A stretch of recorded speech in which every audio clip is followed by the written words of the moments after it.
Assalamualaikum warahmatullahi wabarakatuh. Selamat pagi semuanya.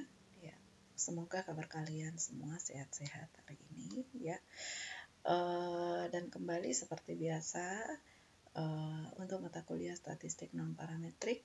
Ya, ini sekarang kita sudah masuk ke dalam minggu ke-10. Sehingga hari ini saya akan melanjutkan materi masuk ke salah satu pengujian yang biasa digunakan di dalam statistika non-parametrik. Dan untuk minggu ke-10 ini kita akan belajar tentang uji Rans atau uji runut. Nah, misalkan kita memiliki sebuah populasi, ya, sekumpulan data, sekumpulan titik-titik yang seperti ini, ibaratkan ini adalah sebuah populasi. Kemudian dari populasi ini kita mengambil suatu sampel, ya, suatu sampel beberapa dari populasi ini. Nah, yang menjadi pertanyaan di sini adalah apakah sampel yang diambil ini itu berasal dari sampel acak atau bukan? Nah, untuk menjawab pertanyaan ini, di dalam statistik non-parametrik, uji yang bisa kita gunakan itu adalah uji Rans atau biasa orang katakan sebagai uji runut. Tujuan daripada uji Rans itu adalah menguji apakah data-data yang diambil, ya, apakah sampel yang diambil itu dilakukan secara random atau acak. Nah, uji dapat dilakukan pada semua jenis data, baik kuantitatif maupun kualitatif. Nah, di sini saya cuma sekedar mengingatkan kembali bagaimana sih yang dimaksud dengan data kuantitatif dan data kualitatif. Data kuantitatif itu adalah data yang dari hasil pengukuran yang bisa dioperasikan dengan menggunakan operasi matematik. Dalam hal ini, data-data itu, angka-angka itu yang diperoleh bisa dijumlahkan, bisa dikurangi, dan seterusnya. Ada dua jenis skala data di dalam kuantitatif secara garis besar. Apa itu? Yaitu interval dan rasio. Sementara untuk data kualitatif itu adalah data yang diperoleh dari hasil pengukuran yang tidak bisa dioperasikan dengan menggunakan operasi matematik. Contohnya apa? Contohnya jenis kelamin, laki-laki dan perempuan. Ya, tingkat kepuasan, tidak puas, puas, dan sangat puas. Nah, data-data yang kita peroleh dalam bentuk itu tadi, itu tidak bisa kita operasikan dengan menggunakan operasi matematik. Ingat, di dalam proses analisis, untuk data kualitatif, itu tetap dinyatakan dalam bentuk angka-angka untuk menganalisis datanya. Misalkan, data kita tadi adalah laki-laki dan perempuan. Nah, laki-laki itu harus kita kodekan atau kita harus simbolkan dalam suatu bentuk angka. Misalnya laki-laki diberi angka 1. Kemudian perempuan itu kita beri angka 2. Ini dalam tahap analisis, ya, untuk proses analisis secara statistik. Nah, antara laki-laki dan perempuan, laki-laki angkanya 1 dan perempuan angkanya 2. Ketika kita jumlahkan 1 tambah 2 sama dengan 3, itu tidak bermakna yang angka 3. Ya, itu tidak bermakna. Nah, ya. Oke, begitupun juga dengan yang puas, tidak puas, sangat puas. Ketika misalnya tidak puas, kalian kodekan atau kalian simbolkan dengan angka 1, puas angka 2, kemudian sangat puas itu angka 3. Ya, ketika dijumlahkan 1 ditambah 2 itu sama dengan 3, jadi antara tidak puas dengan puas ketika dijumlahkan itu sama dengan 3, tetapi angka 3 bukan berarti bermakna itu menjadi sangat puas. Ya, itu yang dimaksud dengan data kualitatif. Terus jenis data dari data kualitatif itu secara garis besarnya ada 2, ya, yaitu ada data nominal dan ada data ordinal. Yang mana yang dimaksud dengan data nominal? Data nominal itu adalah data yang setara. Setara dalam artian tidak ada yang tinggi dan tidak ada yang rendah. Misalnya tadi yang laki-laki dan perempuan. Kita anggap laki-laki tidak di atas dari perempuan, jadi dianggap setara. Meskipun kemudian nanti kita kodekan ke dalam angka 1 dan 2, tetapi posisinya adalah setara. Kemudian skala yang kedua itu adalah skala ordinal, bertingkat. Ya, bertingkat jelas bahwa ada yang kemudian urutan, ada yang tinggi dan ada yang rendah. Misalkan tadi tidak puas, puas dan sangat puas. Ini ada levelnya. Ya, levelnya. Ibaratnya sangat tidak puas itu di bawah, kemudian sedang-sedang adalah puas dan yang paling tinggi adalah sangat puas. Contoh lain misalnya lantai rumah, lantai 1, lantai 2, lantai 3, ya itu adalah ordinal karena kemudian ada level, ada tingkatan dari data-data itu, ada tingkat yang tinggi dan ada tingkat yang rendah. Ya, itu hanya pengulangan dari jenis data ya. Jadi intinya bahwa uji Ransi ini berlaku untuk semua data. Kemudian uji Ransi ini juga berlaku hanya untuk satu sampel saja, ya, hanya untuk satu sampel saja. Baik, kita lanjut melihat bagaimana prosedur pengujian untuk data yang berbentuk kuantitatif. Ya, kuantitatif misalnya berat badan, tinggi badan, ya. Yang pertama yang harus kalian lakukan adalah urutkan dulu datanya. Urutkan data dari yang terkecil ke yang terbesar. Kemudian yang kedua itu adalah tentukan nilai mediannya dari data. Jadi pemusatan data dalam hal ini adalah tentukan mediannya. Ya, yaitu nilai tengah. Kemudian yang ketiga, beri tanda positif untuk data yang lebih besar dari median. Jadi untuk data-data yang nilainya itu lebih besar dari median, beri tanda positif. Selanjutnya, untuk data yang persis sama dengan nilai mediannya, maka data tersebut kita hilangkan. Oke.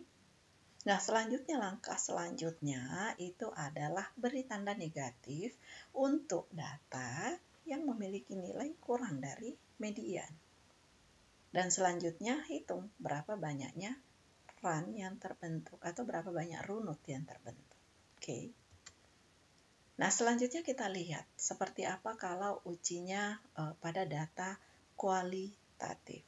Ya, ibaratnya kita melakukan suatu pengujian pada urutan lambang-lambang, ya. Dan cara mengurutnya itu ya kita mengurutkan dulu lambang-lambang yang sama, kemudian diikuti oleh lambang-lambang yang berbeda. Misalkan lambang itu tanda positif negatif, berarti ada positif, ada negatif, ya. Misalkan itu adalah ada simbol titik, ya simbol titik, mungkin yang satunya adalah bintang. Selalu ada dua lambang. Deretan simbol yang sama, ya deretan simbol yang sama itu disebut satu range. Misalkan kita punya data nih seperti ini. Plus, plus, plus, plus, negatif, negatif, negatif, dan seterusnya. Nah, kalau kita perhatikan, untuk yang positif ini, 4 positif ini, itu terdiri dari satu range. Kemudian selanjutnya, 3 negatif ini, itu berarti sudah ada 2 range. Range pertama, range yang kedua, atau runut yang pertama, runut yang kedua. Begitu seterusnya, sampai di terakhir ini, sisa ada 1 positif, maka itu adalah range yang ke-9. Sehingga kalau kita menghitung di sini ada 9 runut. Ya, 1, 2, 3, 4, 5, 6, 7, 8, 9. Ada 9 runut. Ada deretan 9 deretan simbol. Ini adalah simbol positif negatif. Tentunya kalian bisa mengganti simbol. Ini hanya merupakan suatu simbol saja. Mungkin kalian mau menggunakan angka 1, positif ini adalah 1, 1, 1, 2, 2, 2, silakan. Tidak ada masalah. Atau mungkin kalian mau menggunakan positif ini adalah A, A, A, negatif ini adalah B, B, B, silakan. Ya, ini hanya persoalan simbol saja. Oke. Nah, selanjutnya kita masuk ke dalam pengujian. Yang pertama kita lihat bagaimana bentuk pengujian untuk sampel yang kurang sama dengan 20. Ya, tentu di sini yang penentuan pembatasan untuk 20 dari beberapa penelitian atau dari beberapa mungkin ada saja yang berbeda-beda. Ya, mungkin ada yang mengambil dasar ini adalah 30, tidak masalah. Tapi untuk saat sekarang ini yang saya tuliskan, kita ambil dasar kurang sama dengan 20. Apa hipotesisnya? Hipotesisnya ya untuk H0-nya itu jelas. Sampel diambil secara random atau secara acak. Kemudian H tandingannya itu adalah ingkaran dari H0, artinya sampel diambil tidak secara random. Kemudian statistik ujinya itu adalah kita harus menghitung berapa banyaknya runtun atau berapa banyaknya R yang terbentuk, berapa banyaknya runs. Selanjutnya kita melihat tabel statistik F. Ya, tabel statistik F. Carilah nilai tabel statistik F untuk N1. Nah, untuk N1 ini adalah untuk kategori yang jumlah sampelnya yang terkecil. Ya, untuk misalkan ini adalah positif, ya boleh. Kalau misalnya ini adalah disimbolkan dengan 1, boleh. Misalkan disimbolkan dengan A, boleh. Yang jelas, untuk F1, N1 itu ambil yang terkecil jumlah sampelnya. Kemudian selanjutnya, cari berapa nilai statistik, tabel statistik dari F2, N2. Dalam hal ini, N2 itu adalah anggota sampel yang terbesar atau anggota simbol yang terbesar. Misalkan begini nih, kita punya data, ya kita punya data, kemudian kita dapatkan untuk yang positif misalnya itu adalah 5, kemudian yang negatif itu adalah 10. Berarti yang positif itu masuk dalam kategori N1, kemudian negatif itu masuk dalam kategori yang kedua karena jumlahnya lebih besar. Sebaliknya, ketika positif misalnya lebih besar, misalnya 10, ya berarti ya sudah kita tukar saja, tidak ada masalah. Nah, selanjutnya bagaimana dasar pengambilan keputusannya? Yang menjadi dasar di sini adalah bahwa apabila banyaknya runtun yang kita dapatkan dari data itu berada di antara F1 dan F2, maka H0-nya diterima. Tetapi sebaliknya, jika R itu tidak berada di antara F1 dan F2, dalam artian dia berada di sebelah kiri atau berada di sebelah kanan, dari nilai R, dari banyaknya runut, maka H0-nya ditolak. Nah, selanjutnya kita lihat bagaimana untuk sampel yang lebih besar dari 20. Asumsinya di sini ketika lebih dari 20, maka ini sudah dikategorikan sebagai sampel besar. Makanya tadi saya sampaikan bahwa mungkin dalam beberapa penelitian, beberapa buku, kalau kalian membaca, mungkin ada lagi yang mengelompokkan, di sini dia tidak menggunakan 20. Tapi mungkin mereka menggunakan angka 30, ya tidak ada masalah ya. Jelas di sini sudah masuk ke dalam sampel besar. Dan ingat, pelajaran dari metode statistik, semakin besar sampel, maka distribusinya itu semakin mendekati distribusi normal.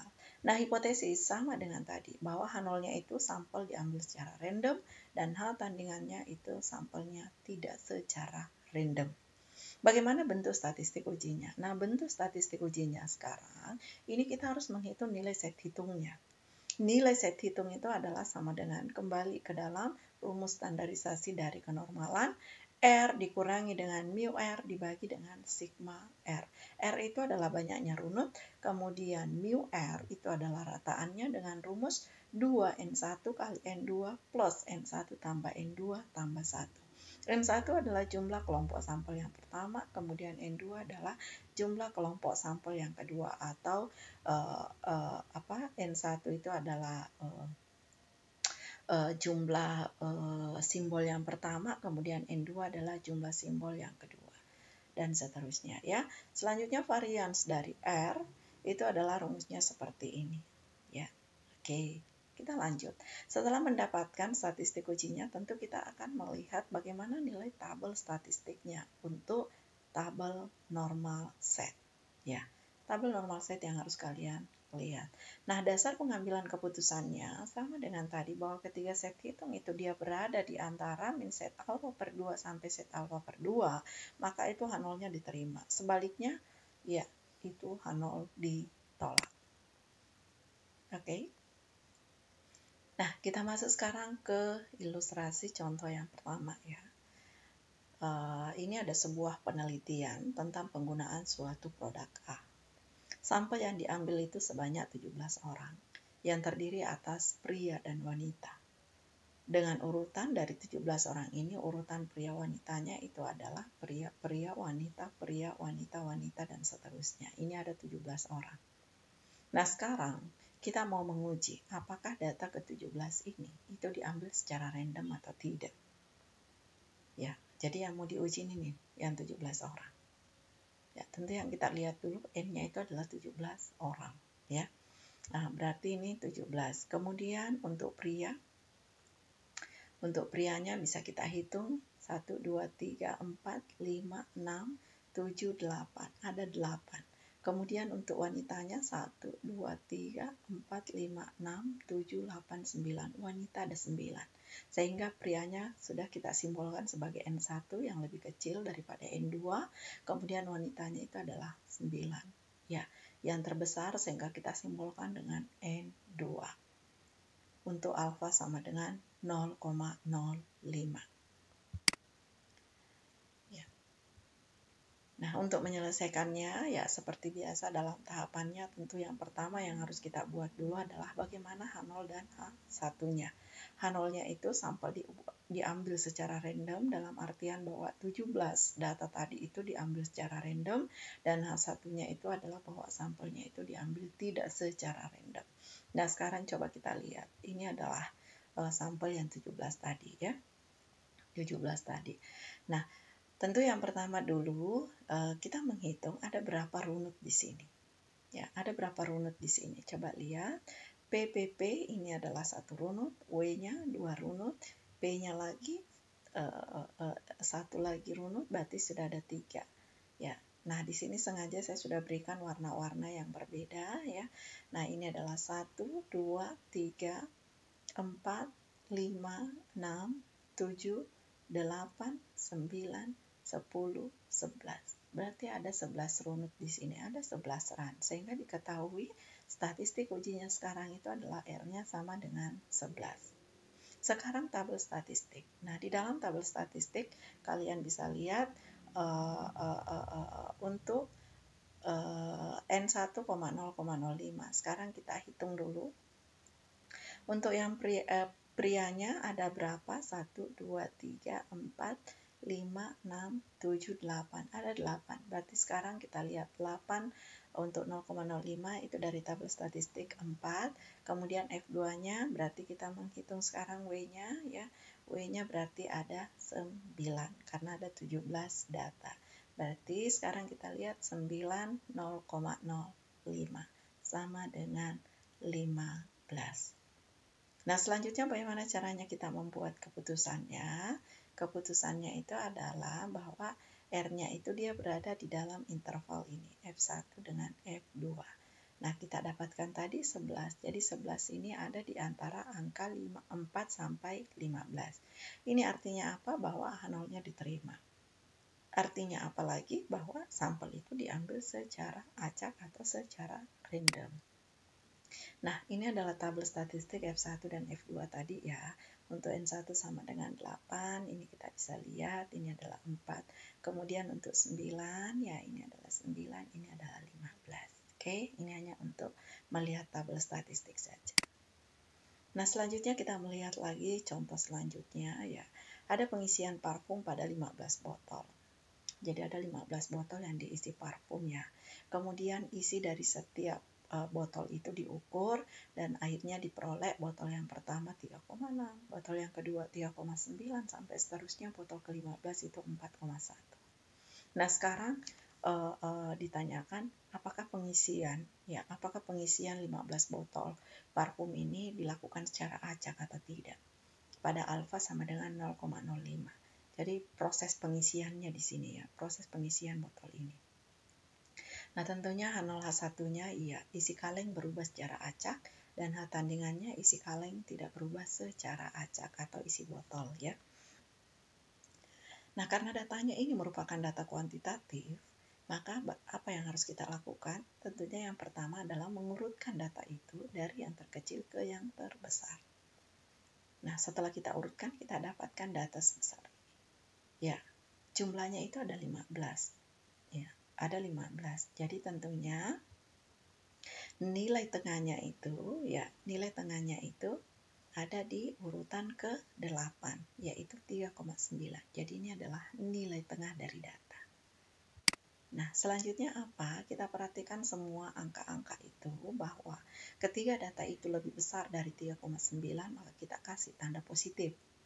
Ketika data itu persis sama dengan mediannya 3,9, maka data itu kita hilangkan. Selanjutnya, ketika data itu kurang dari 3,9 dari mediannya, kita kasih tanda negatif. Sekarang coba kita lihat, kembalikan ke datanya.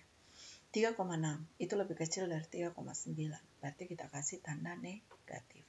3,9 persis sama dengan median, berarti ini dihilangkan. Ya. Nah, selanjutnya 4,1. 4,1 lebih besar dari 3,9, berarti kita kasih tanda positif. Begitu seterusnya. Nah, setelah itu kita boleh menghitung berapa runut yang ada di sini. Ya. Nah, coba kita hitung ini 1, 2, 3, 4, 5, 6, 7, 8. Berarti ada 8 runut di sini. Ya, jadi diketahui sekarang bahwa R-nya itu adalah 8. Oke? Ya, nah di sini yang saya tunjukkan pada kalian, setelah mendapatkan nilai runutnya, maka kalian langsung menggunakan saja itu sebagai statistik ujinya. Ya, mungkin di buku-buku yang kalian baca, atau mungkin besok-besok kalau kalian membaca buku statistik non-parametrik, itu agak berbeda dengan dia mengambil nilai probability-nya. Tapi tidak apa-apa, itu tidak terlalu jauh beda, langsung saja pakai yang ini, bahwa R-nya itu sama dengan 8. Nah, selanjutnya kita melihat perbedaan jumlah antara positif dengan negatif. Setelah dihitung bahwa positif itu ternyata jumlahnya 6 dan negatif itu jumlahnya 7, sehingga yang positif kita kasih simbol N1 dan yang negatif yang berjumlah 7 kita kasih simbol N2. Selanjutnya lihat pada tabel statistik. Untuk N1 sama dengan 6 dan N2 sama dengan 7. Dan itu didapatkan F1 untuk 6 itu adalah 3 dan F2 untuk 7 itu adalah 13. Nah, selanjutnya bandingkan nilai runut yang ada ini dengan nilai-nilai tabel statistik F. R sama dengan 8 yang tadi, dan itu berada di antara interval 3 sampai 13. Ini artinya apa? Bahwa H0 diterima. Artinya proses pengisian kaleng atau botol tadi yang diisi dengan parfum itu memang dilakukan secara acak atau berubah secara acak. Ya, itulah barangkali yang bisa saya sampaikan untuk minggu ini yang terkait dengan uji RANS atau uji runut. Ya, terima kasih. Assalamualaikum warahmatullahi wabarakatuh.